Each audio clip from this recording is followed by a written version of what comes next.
ഫറളാണ് റമളാൻ നോമ്പ് എന്ന് നീ അറിയണേ, ഒഴിക്കുന്നതും വൻ കുറ്റമാണെന്നോർക്കണേ.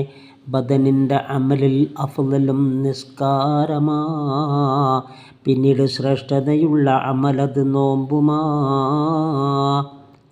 അബുൽ ബഷർ ആദം മുതൽ നോമ്പുള്ളതാ, റമളാൻ്റെ നോമ്പ് നമുക്ക് മാത്രം തന്നതാ. ഇത് ഹിജ്റ 2 തന്നെ ശഅബാൻ മാസമിൽ ഫറളാക്കപ്പെട്ടെന്നും സുയൂത്തി റിസാലയിൽ. ഇരുലൈലിലധികം പൂർണ്ണമാസമിൻ്റെ അന്ത്യമിൽ മറയുന്നതല്ലെന്നാണ് ചന്ദ്രൻ നിയമമിൽ. അതുപോലെ പൂർണ്ണമിൽ ഒറ്റ രാത്രിയിൽ മാത്രവും മറയുന്നതാണെന്നാണ് മാസാവസാനവും. ഇരുരാത്രി ആകാശം തെളിഞ്ഞാൽ ചന്ദ്രനും കാണാതെ വന്നാൽ പിന്നെ നോമ്പാ മൂന്നിനും. ഇത് നീ ബുജൈരിമി നോക്കിയാൽ കാണുന്നതാ, 73-ാം പേജ് 2-ൽ വന്നതാ. തിരുമുസ്തഫ അനുഷ്ഠിച്ച റമളാൻ 9 എന്നും ഇആനത്ത് നോക്കിയാൽ കാണുന്നതാ.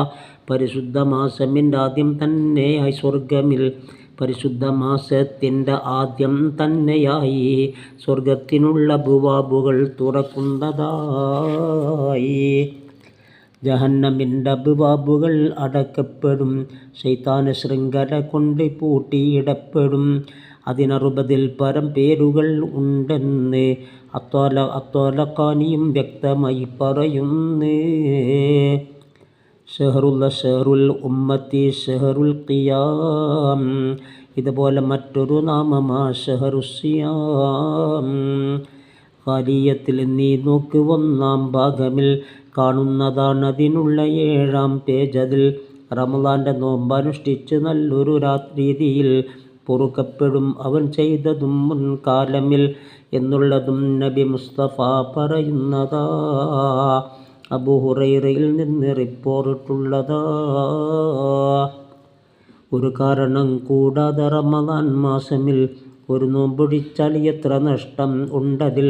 ഒരു വർഷം നോമ്പ് അനുഷ്ഠിച്ചതിന് നീ പകരമായി അത് തുല്യമല്ലെന്ന ഹദീസിൽ വ്യക്തമായി. ഇത് ബൈഹഖി റിപ്പോർട്ട് ചെയ്തിട്ടുള്ളതാ. തുർമുദിയിലും ഇത് നോക്കിയാൽ കാണുന്നതാ.